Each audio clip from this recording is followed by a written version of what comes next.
To do what you want. You think I'm a thinker, but I'm just a singer. All busy and pretty, just making believe. Boy, I'm falling, I'm falling, I'm falling, I'm falling, I'm falling. Down to obscurity, don't let me ever be this alone. I'm falling, I'm falling, I'm falling, I'm falling, I'm falling. You shouldn't be trusting me, I could be making it all up, you know. Control, you don't know me. I'm a danger to myself. Control, you don't know me. I am fading unfelt.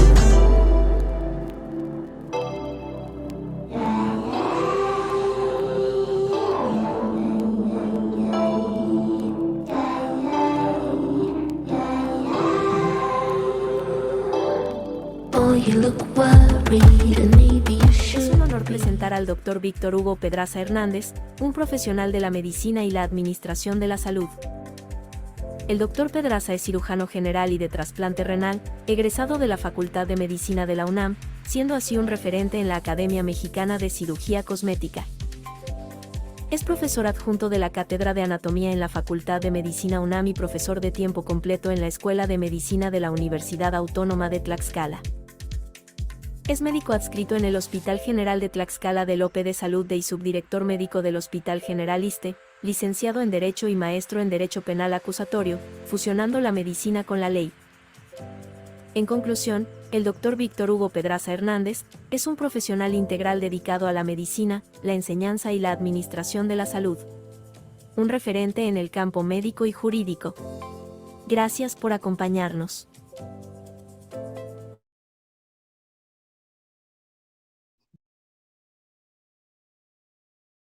Bueno, muy buenas tardes a todos. Es un honor estar con ustedes y les damos la bienvenida por vía video y por vía personal. Antes que nada quiero hacer un agradecimiento a los organizadores de este congreso. Creo que ha sido todo un éxito y es uno de los temas ya casi al final. Y obviamente también un reconocimiento por tener esta asociación. Creo que cuando trabajamos en hospitales de segundo o tercer nivel, es difícil que nuestros pacientes del medio rural lleguen hacia nosotros, ¿sí? Y entonces, pues esta asociación creo que lleva esa parte de la cirugía más común hacia esos medios donde y esos sitios donde pues no podemos llegar a veces, ¿sí? Entonces, la verdad es que es un esfuerzo que hacen y ojalá tengan los reconocimientos a nivel nacional que se requieran para poder seguir impulsando todo ese tipo de congresos y ese tipo de servicios que lleven a los pacientitos de nuestros medios rurales, de toda nuestra población mexicana. Entonces, un agradecimiento. Y bueno, vamos a empezar con nuestro tema el día de hoy que se me encargó, que es cirugía de pared abdominal, ¿sí? La cirugía de pared abdominal creo que es una de las cirugías más complicadas y completas dentro de la cirugía general. Tal vez digan, la pared abdominal es una pared pues de difícil, muy fácil de manejar. Sin embargo, cuando nos enfrentamos a grandes hernias, grandes eventraciones, grandes complicaciones, es muy complicado y es muy difícil, ¿sí? Todos los que nos dedicamos a la cirugía, a la área quirúrgica y que abordamos el abdomen, veremos que no es tan sencillo. ¿Y de qué parte todo esto? Pues obviamente del conocimiento anatómico, ¿sí? Yo he sido muchos años profesor de anatomía y a los alumnos se les ha dicho, incluso que no sean cirujanos, conozcan su cuerpo, conozcan la pared, conozcan toda la anatomía que es tan hermosa y bonita, porque ahí está la explicación del 90% de la fisiopatología de nuestras enfermedades, ¿sí? Entonces, este es un bosquejito que yo les traigo para recordar la pared abdominal, ¿sí? Y que debemos de conocer, porque todos los cirujanos, al reparar una pared abdominal, si no conocemos la anatomía o se nos ha olvidado un poquito, es importante tenerla presente cuando hacemos la elección de la sutura, la elección del punto, cuándo cerrar una pared, cuándo no cerrarla, cuándo afrontar con ciertos puntos. Entonces, recordemos, esa es la pared anterior, que casi siempre que hablamos de pared abdominal nos vamos a la porción anterior, pero recordemos que tenemos la pared lateral y la pared posterior, ¿sí? Entonces, nuestros músculos rectos anteriores del abdomen, que son muy bonitos cuando nos metemos al gimnasio y queremos hacer nuestro vientre, ¿verdad? Nuestro vientre de lavadero. Pero ¿qué sucede con los embarazos, con la obesidad, con todas estas situaciones, los estreñimientos crónicos? Pues que estos músculos se abren Y entonces viene una protrusión, ¿sí? Que tenemos que reparar posteriormente. O simplemente hay un debilitamiento y hablamos de diastasis, separación de los músculos rectos, y entonces el paciente que cuando hace un esfuerzo, pues se le protruye, ¿sí? Que a veces es quirúrgico, a veces no, va a depender de la sintomatología que se puede dar para poder ofrecer esto. Esa es una pared abdominal que tendríamos que tener todos, ¿sí? Con o sin ejercicio, sin factores de riesgo. Pero ¿qué sucede? Pues que tenemos dos grandes rubros, tanto la enfermedad, que es lo patológico, y qué es lo que se presenta en la pared, pues las hernias, ¿sí? Las hernias. Y tenemos que repararlas y saber cómo repararlas. Ese es un apartado. Y lo estético, que también no lo podemos pasar por alto hoy en día, y que todos los cirujanos deberíamos de saber por lo menos una buena reparación de la pared abdominal, ¿sí? Y entonces vamos a lo estético. No pretendo pelearme con los cirujanos plásticos, pero este es un procedimiento que un cirujano general, un cirujano de primer contacto puede realizar sin ningún problema, puesto que no se mete uno a la cavidad abdominal como tal, ni mucho menos. Y ahorita vamos a hablar un poquito de ello, ¿sí? Una paciente con muchos embarazos, con piel lastimada, con mucha flacidez o que ha bajado de peso, pues hacemos un corte de esta índole, reparamos los músculos, ¿se acuerdan los que decíamos? Los músculos que en esta paciente está así, aquí ya están los músculos muy afrontados y con una incisión. ¿Y por qué no ofrecer esto a nuestras mujeres que están en las áreas rurales? O sea, esto no es estético, cierto, pero es algo sencillo que lo podemos realizar también y podemos ofrecer también ese tipo de tratamientos a nuestras pacientitas. Vayamos a lo patológico, una hernia de la pared abdominal, que puede haber también de la pared posterior, ¿sí? Que puede haber incluso a nivel de los agujeros obturatrices o a otros niveles. Vamos a abordar primero esta patología, que son las hernias, muy comunes en todos lados, y no se diga más en el área rural, por los factores desencadenantes que se pueden tener. ¿Cómo vamos a tener esta clasificación de las hernias? Pues dependiendo la localización. Si hablamos de región inguinal, que son las más frecuentes, pues entonces tenemos la hernia inguinal, la directa, tenemos la indirecta y tenemos abajito del canal inguinal las femorales. Son las más comunes, pero también tenemos hernias raras como la de Spiegel, la del Litre que se da aquí, las umbilicales después de los esfuerzos físicos, de los embarazos, muy comunes, muy complicadas también, en la pared anterior, en la línea media, la epigástrica, o las grandes hernias incisionales por un defecto del cierre de pared de los cirujanos, ¿sí? Todos los que abordamos el abdomen tenemos la responsabilidad de hacer un buen cierre de pared, que muchas de las veces condiciona esto, ¿sí? Porque la causa número uno de hernias postincisionales o eventraciones por quirúrgicas son de deficiencia en el cierre de la pared, ¿sí? Hay más patologías, ¿sí? Hay una situación que llamamos herniosis, que bueno, eso ya propio del paciente, que a veces reparemos lo que reparemos, siempre se va a volver a abrir esa situación, esa hernia, y entonces vamos a tener problemas, ¿sí? Entonces, dependiendo la localización, pues vamos a tener, obviamente, el nombre y posteriormente la reparación, ahorita que hablemos de ello, ¿sí? Entonces, son las dos grandes áreas que tenemos.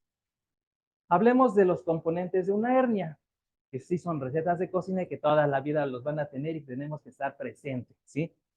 Primero, ¿qué es una hernia? Pues es la salida del contenido intestinal o abdominal a través de un orificio natural o un orificio adquirido, ¿sí? Entonces, ¿cuáles son los componentes? Pues va a tener un orificio por donde sale. Si puede ser natural, puede ser el inguinal, puede ser el umbilical, que se abrió por alguna circunstancia, la mayoría de veces, por aumento de presiones de la pared intraabdominal. Entonces, ¿qué va a ser? Pues el orificio. Nuestro orificio de salida, ¿por dónde va a salir? ¿Qué va a contener? Todos lo sabemos, los médicos y los cirujanos, que tenemos un tapizamiento del peritoneo parietal y que obviamente al salir y protruir, pues va a haber un saco de este peritoneo, un saco peritoneal. ¿Y qué va a tener adentro? Pues el contenido. En este caso el contenido está reducido. Si pedimos al paciente que haga una maniobra de Valsalva, un esfuerzo, pues entonces va a salir por aquí, va a protruir. Y entonces ya vamos a tener el contenido, ¿sí? Muchas veces cuando son hernias pequeñitas, ese es el problema, que tenemos la duda. Por eso siempre la exploración, ahorita vamos a verlo, debe ser con el paciente de pie o con algún esfuerzo físico para poder ser evidente esto, ¿sí? Entonces, los tres componentes de todo tipo de hernias abdominales. Acuérdense, no pierdan de vista, estamos hablando de pared abdominal, no estamos hablando de hernias internas, porque eso ya sería otra situación, ¿sí? Entonces, ¿cómo catalogamos nuestras hernias de acuerdo a los estadios en que las encontremos?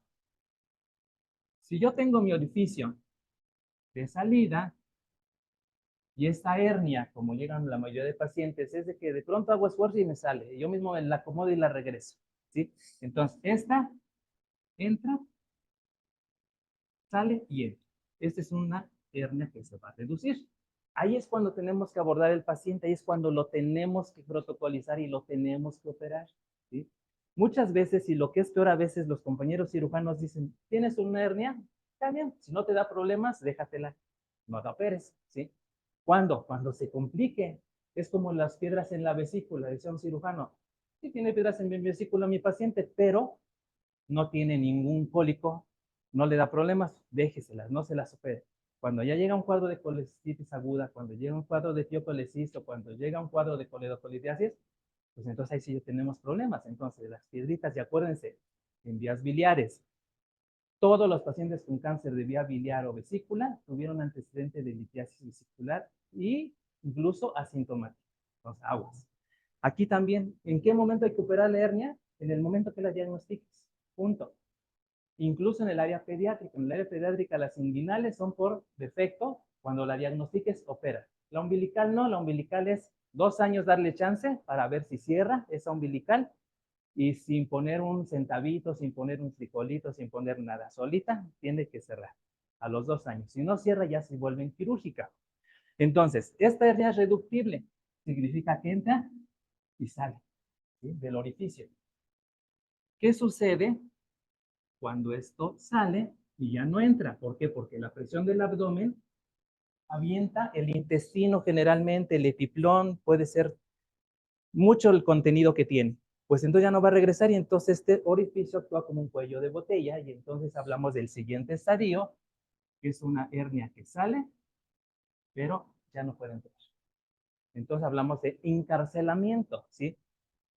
Esta ya es una urgencia quirúrgica dentro del área médica, ¿sí? ¿Por qué? Porque ¿cuál es el riesgo? Que ahora, por esa obstrucción que tiene a nivel del cuello, pues interfiera con el retorno venoso de inicio y después con el arterial. Y entonces, ¿qué va a pasar? Que se va a necrosar el intestino, el epiplón, lo que contenga dentro. Y entonces hablamos de una hernia estrangular.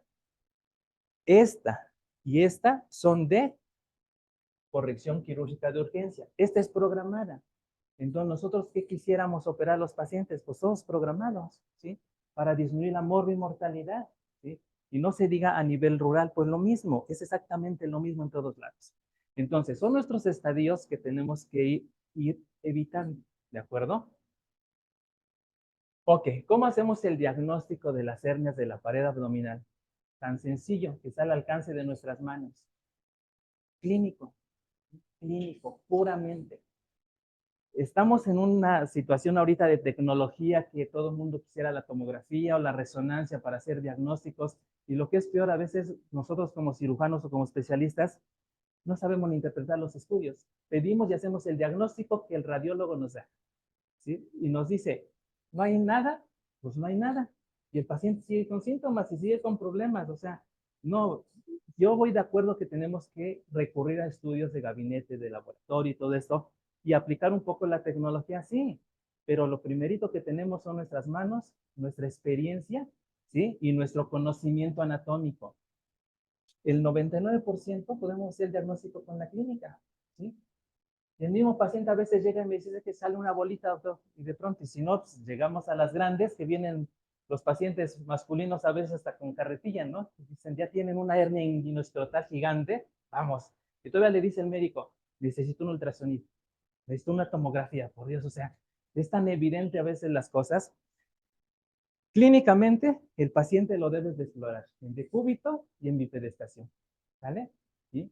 Y más con el antecedente que tiene siempre, a qué se dedica el paciente, si es estreñido, si levanta cosas pesadas, si esta protrusión ha sido desde pequeño y ha venido aumentando. O sea, una semiología completa que hoy día se ha perdido por los estudios de gabinete que a veces abusamos, ¿sí? Es clínico, simplemente, ¿sí? Hay hernias raras como la de Spiegel que sale en la línea semilunar o la de Littré que sale en el borde externo del músculo recto anterior, aquí más o menos, en donde a veces sí es difícil el diagnóstico. A veces sí es difícil, pero ese es el 3% de pacientes, ¿sí? Entonces, a ese paciente, pues sí puedo mandarle a hacer un ultrasonido convencional, simplemente. ¿Y qué me va a reportar? Pues aquí está el orificio, aquí está el cuellito y aquí está el saquito de la hernia. Ahora, también va a depender mucho del ultrasonido, debo decirles, porque hay un ultrasonido de primera generación, pues a veces no ven nada, ¿sí? Y a veces se lo imagina el radiólogo y a veces hace diagnósticos el radiólogo. Y si yo como cirujano estoy esperanzado a que el radiólogo me dé el diagnóstico, llevo al paciente a un quirófano y nunca encuentro una hernia. Entonces, aguas, ¿sí? Insisto, siempre clínico. ¿Qué es no lo actual, desde hace muchos años? Es la tomografía, ¿sí? La tomografía en donde se ve perfectamente la protrusión, el defecto, ¿sí? O cortes horizontales, tomografía axial, para poder hacer eso. Pero yo digo, en el medio rural vamos a hacer un diagnóstico con un estudio tomográfico, por Dios, o sea, no. Nosotros tenemos que regresar a la propedéutica fundamental, que es la clínica, y hacemos los diagnósticos más rápido y más evidentes. Entonces, tenemos nuestros estudios, ya está, tenemos un paciente con una hernia pequeña o grande, ¿ok? ¿Qué vamos a ofrecer? Dos tratamientos. Convencional a nivel de cirugía abierta y cirugía laparoscópica, y aquí me faltó la otra, la robótica, ¿sí? Que también ya se da para todo esto. Pero bueno, a donde estamos, a donde estemos, tenemos que resolver el problema. Si estamos en el Instituto Nacional de Nutrición, pues entonces mete el robot. Si estamos en el 20 de noviembre, pues entonces mete el robot, ¿sí? Pero si estamos en el área rural o estamos en un hospital de segundo nivel, que no sea tan rural, si ustedes quieren, hermano, en que difícilmente vamos a tener acceso a esto, volvemos otra vez. ¿A qué es lo básico? O sea, los tratamientos abiertos. Y ya sea abierto o laparoscópico o robótico, ¿qué debe de saber el cirujano? Anatomía. Anatomía de la pared abdominal, ¿sí?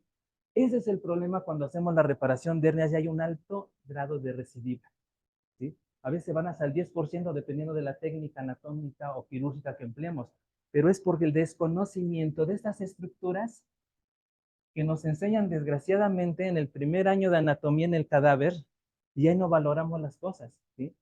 Entonces, aquí el buen cirujano, y yo quiero que les quede eso así muy clarito, el buen cirujano es aquel que antes de meterse a un procedimiento revisa su técnica quirúrgica y su anatomía, ¿sí?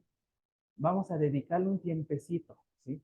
No es rutinario, cada paciente es diferente, cada paciente tiene los tejidos distintos por variabilidad anatómica, pero sí es importante conocer los elementos básicos de nuestros músculos oblicuos, el transverso, la fascia transversalis, el peritoneo, ¿sí? El anillo femoral, el anillo inguinal. O sea, es fundamental eso para planear un procedimiento. Si estamos hablando en hernias inguinales. Si estamos hablando en hernias umbilicales, pues es más sencillo, ¿sí? Más recordar cómo se funciona nuestro saponeurosis en la época embrionaria para poder hacer la cicatriz umbilical. Entonces, el abordaje abierto tiene muchas técnicas descritas. ¿Cuál es la mejor técnica? Si nos vamos a la literatura, dicen las técnicas abiertas, la mejor que tiene menos recidivas es la Schuldeis, porque hay una academia exclusiva de Schuldeis.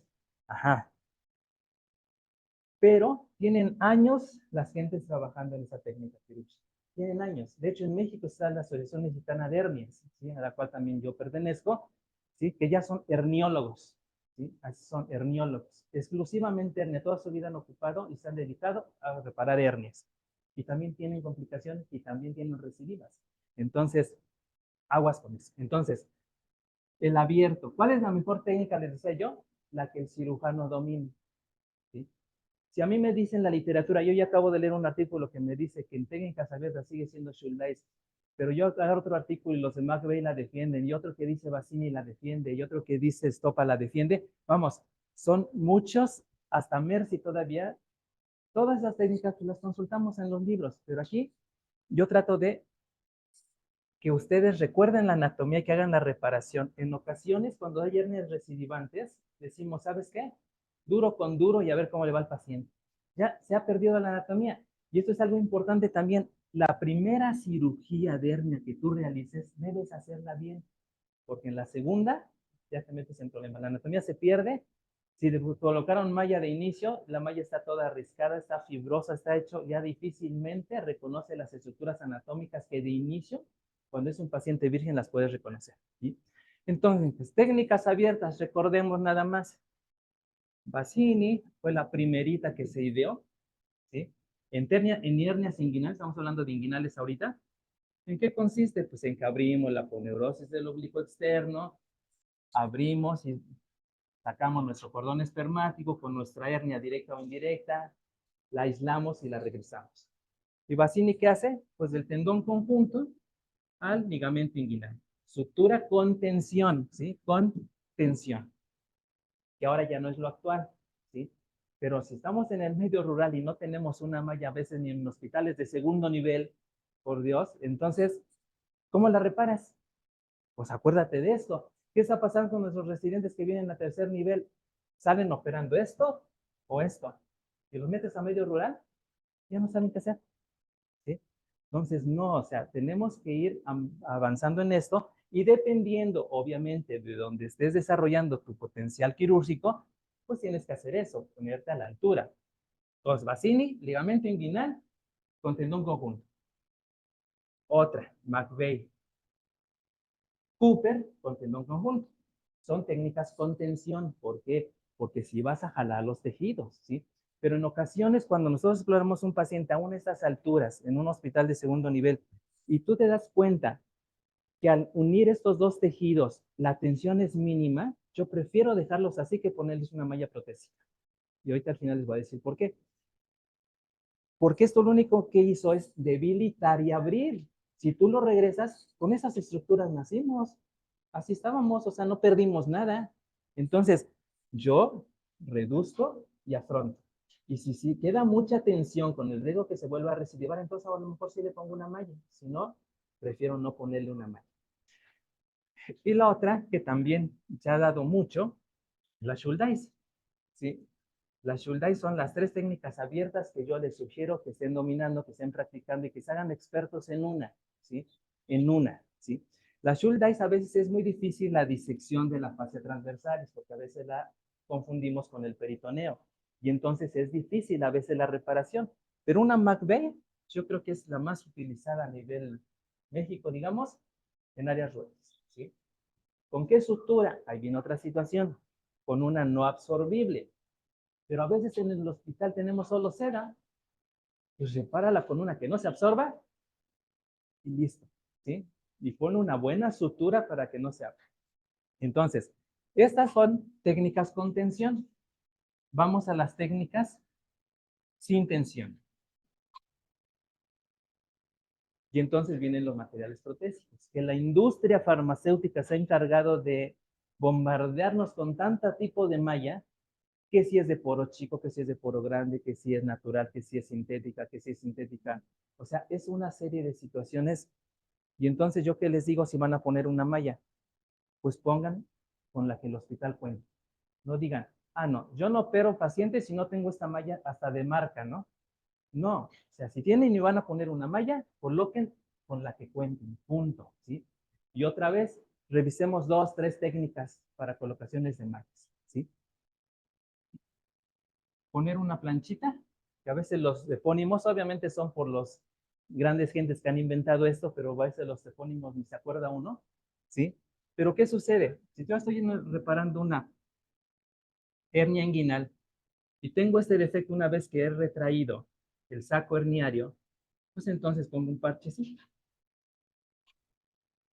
Punto clave sí es iniciar a nivel del pubis, de la sínfisis o de la espina del pubis para que le dé resistencia y poner puntos separados o continuos como quiera. Y listo, ahí pongo mi mallita, ¿sí? Pero puedo poner en el orificio solo un rollito, ¿sí? Y suturar. Puedo poner un cono de malla, igual, y suturar. Puedo hacer una técnica mixta, pongo un cono y pongo un parchecito, ¿sí?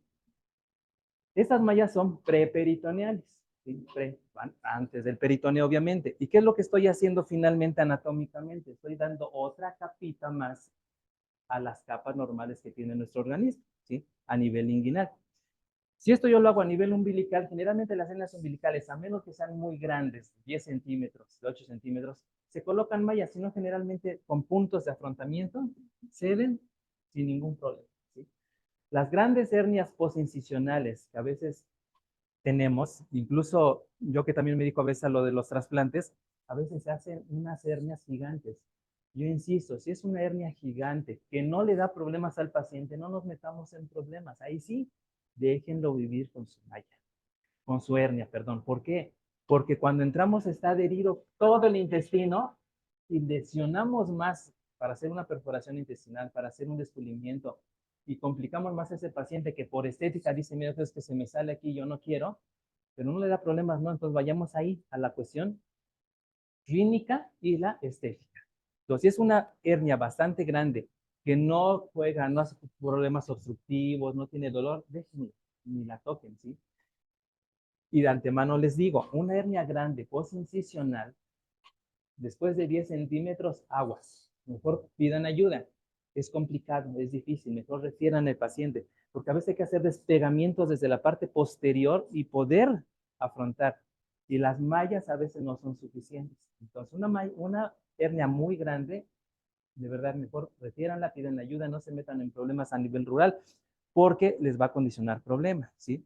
Entonces, esta va desde nuestro compañero Cisneros, que ideó el cono más la planchita de Lichtenstein, o nada más la bolita de estopa. O sea, varios autores que han hecho eso, pues, en cualquier libro lo pueden consultar.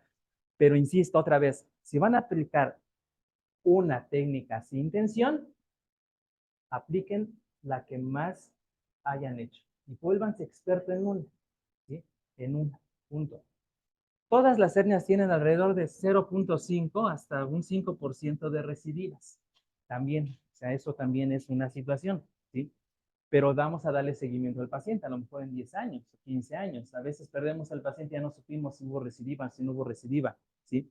Entonces, esto que hacemos de cirugía abierta, yo les digo a los residentes, es de que es la cirugía, el cirujano disfruta esos procedimientos abiertos, ¿sí? La laparoscopía es muy bonita, pero la verdad es que como que se pierde la cuestión quirúrgica a lo que uno está acostumbrado o a lo mejor a lo que uno está hecho, ¿sí? Estas técnicas hoy en día a veces los residentes ya ni las conocen ni las practican porque hacen pura laparoscopía, ¿sí? Y también la recidiva en laparoscopía también sigue siendo alta. El otro tratamiento, el laparoscópico, ¿sí? Yo les digo a los compañeros a veces, y no es que sea yo de la vieja escuela o a lo mejor sí, pero en lo que tú haces tu preparación y pones tu aguja de vez y conectas, inflas y todo, yo ya terminé la hernia, ya se puedo hacer otra, ¿no? Pero tiene uno que estar en la cuestión de enseñanza quirúrgica, tiene uno que aprender a hacer los procedimientos y todo ello, ¿sí? Una reparación endoscópica que puede ser peritoneal si entra uno por solo la pared, ¿sí? Antes del peritoneo o ya internamente intraabdominal, que viene siendo otra vez extraperitoneal, porque aquí acuérdense que tenemos que abrir el peritoneo y ir disecando, y entonces el peritoneo se queda como una cortinita, se reduce el saco y se pega la malla, ¿sí? Se pega la malla, que muchas de las veces la malla se arrisca, la malla no es tolerada por el paciente, las grapitas que ponemos para fijarla a veces las reaccionan, aunque ahora ya son absorbibles, entonces una serie también de situaciones que condicionan una complicación del paciente. Y ya sea la abierta o la laparoscópica, si nosotros no conocemos nuestra anatomía normal con la variabilidad anatómica y quirúrgica que tiene el paciente, nos enfrentamos a llevarnos un nervio ilioinguinal o iliofugástrico. Nos llevamos a veces hasta la femoral, ¿sí? A veces los vasitos, ¿sí? O sea, el conocimiento anatómico, ya sea laparoscópico o abierto, debe ser fundamental, ¿sí? Muchos de los pacientes regresan por inguinodinia, que es el dolor crónico de la región inguinal por dolor y dolor y dolor y dolor. ¿Por qué? Porque no tuvimos la cuestión de esta vía preperitoneal o la abierta, la delicadeza de manejar los nervios que pasan por ahí. Tú ves, pues es como un cabellito, tú córtales un vasito. No, y el problema viene posteriormente. Alto porcentaje de rechazo a mallas, ¿sí? ¿Sí? Y depende del paciente, depende también de la calidad de la malla, ¿cierto? ¿Sí? Granulomas que a veces hay que retirar la malla para que mejore el paciente y después, ¿qué le hacemos? Se queda con un defecto bastante grande, pues otra vez volvemos a lo antiguo, a hacerle contención, ¿sí? Duro con duro y a ver cómo le va al paciente y al rato vuelve a regresar y vuelve a regresar. Otra sugerencia, después de un paciente que lo reoperas una primera vez, ya no intentes reoperarlo, mejor refiérelo a un lugar que tenga un poquito de más experiencia en la cuestión del manejo de este tipo de hernias, ¿vale? Y lo otro, pues el robot lo puede hacer así o lo puede hacer aquí, ¿sí? Cirugía robótica, más que otra cosa es enseñanza, ¿sí? Para enseñanza, que ya está uno ahí sentado con la maquinita y ya planeas todo esto y das también ese procedimiento, que es también algo de lo actual que se está haciendo ahorita a nivel mundial de cirugía robótica para la reparación de hernias. Ok, esto es lo que conlleva a la reparación de hernia. Nos apuntamos un poquito más a la inguinal por la frecuencia que es, ¿sí? Recordemos que la femoral también es muy frecuente, pero la femoral es más frecuente en la mujer y es mucho más dolorosa. Un dolor crónico a nivel inguinal sin evidencia de alguna protrusión, hay que pensar en una hernia femoral hasta no demostrar lo contrario.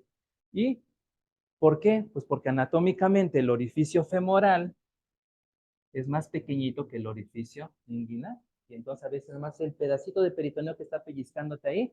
Y entonces tenemos que tener mucho cuidado con ese tipo de pacientes para poder hacer un diagnóstico. Otra recomendación.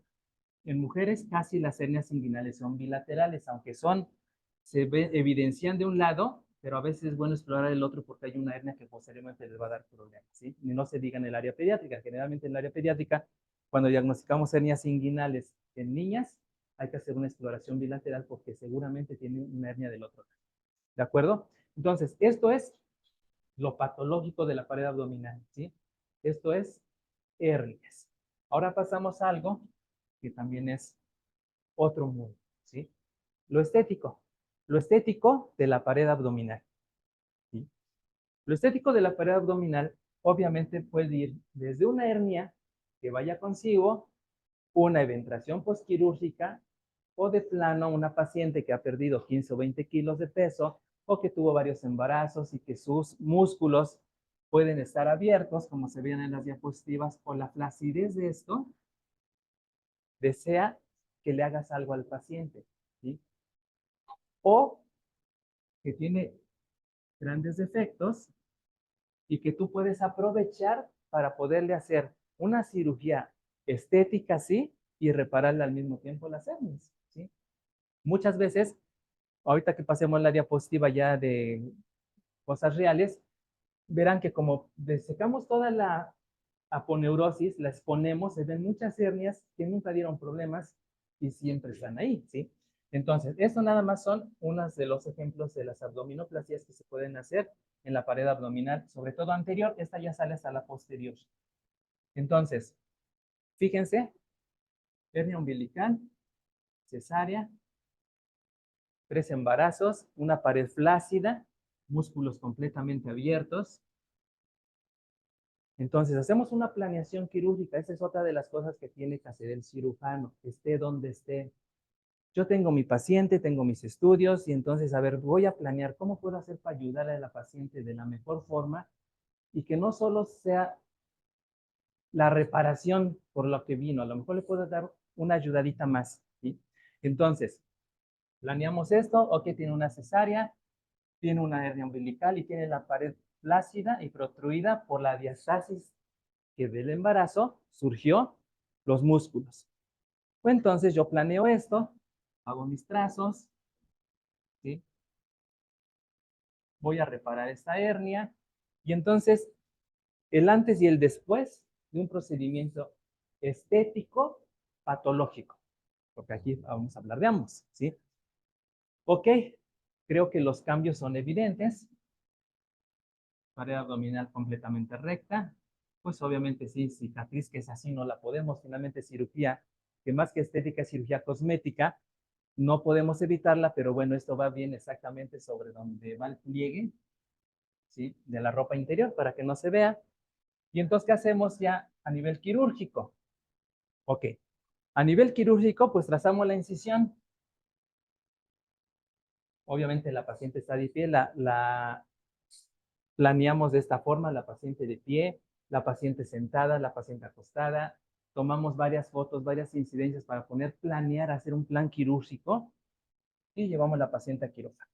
Sobre las incisiones que planeamos, levantamos toda la pared. Primero sacamos el ombliguito, una ruedita, aquí está. Y entonces levantamos grasa y piel completamente hasta apéndice gifoides y borde subcostal. Hasta aquí tenemos que hacer el despegamiento. Todo aquí la estamos levantando. Una vez que levantamos toda esta pared, vamos a afrontar nuestros músculos en este sentido. ¿Y por qué va elipsoidal? Aquí empezamos cortito, aquí más largo, más largo, más largo, porque en el momento de ir haciendo esto, vamos haciendo la silueta de la cintura, ¿sí? Y con una sutura no absorbible, obviamente, ¿sí? No absorbible, y entonces pexiamos estos músculos. Al pexiar estos músculos, pues eso en automático se hace forma de cintura, y una vez que tenemos pexiados los músculos y afrontados, ahora sí, le damos el jalón, traccionamos todo y a donde nos dé la incisión, hacemos el corte. Hacemos el corte, generalmente se van 3 o 4 kilos, no es tanto tal vez lo que se pierde en cuanto a peso, pero sí en cuanto a piel.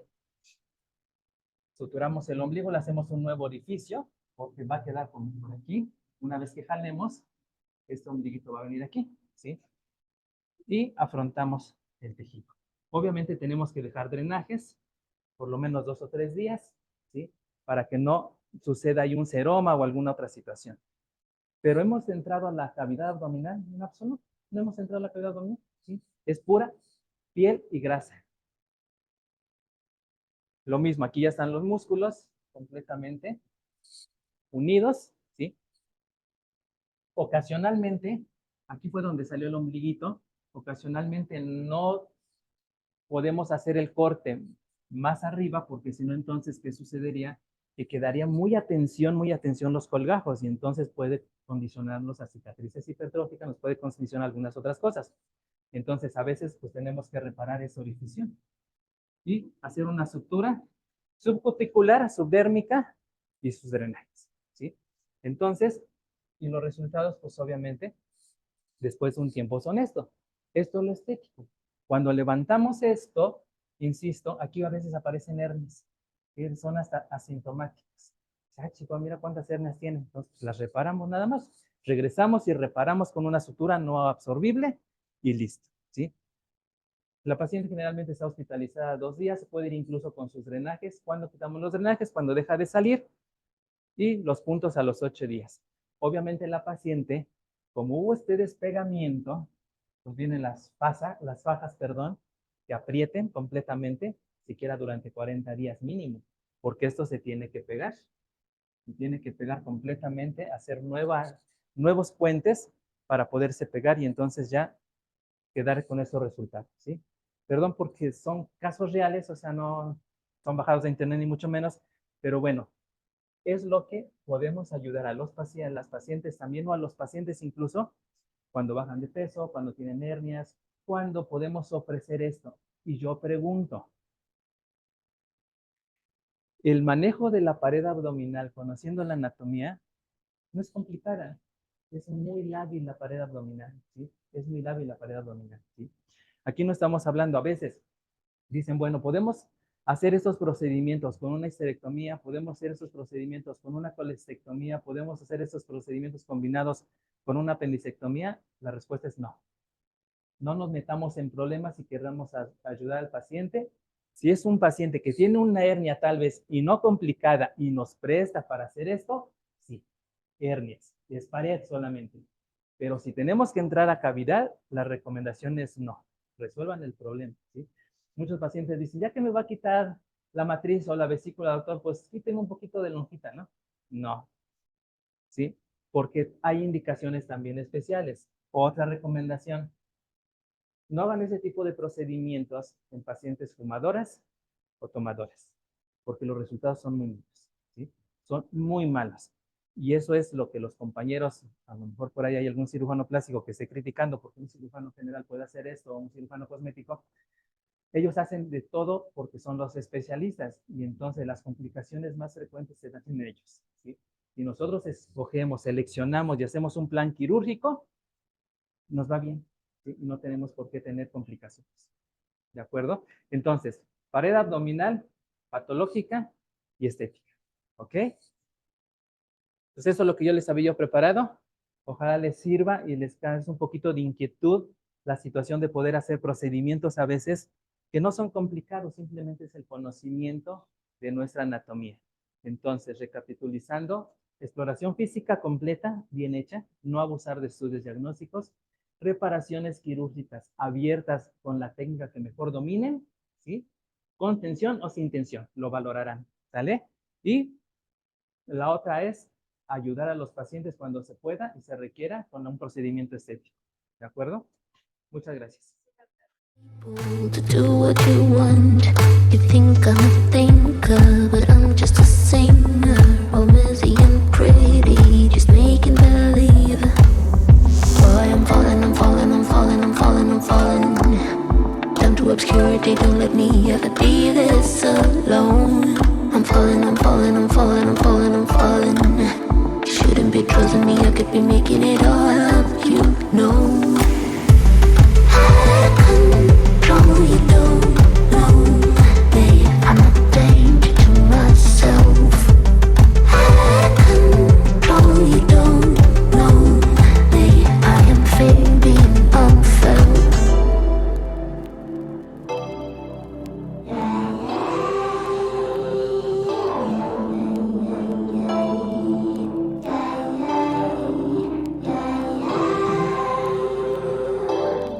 Oh, you look worried, and maybe you should be, 'cause this is a warning that I'm throwing out. 'Cause I'm the worst player that ever will play you, to mix up sweet words with the girl's sanity. Boy, I'm falling, I'm falling, I'm falling, I'm falling, I'm falling. Down to obscurity, don't let me ever be this alone. I'm falling, I'm falling, I'm falling, I'm falling, I'm falling. Shouldn't be trusting me, I could be making it all up, you know.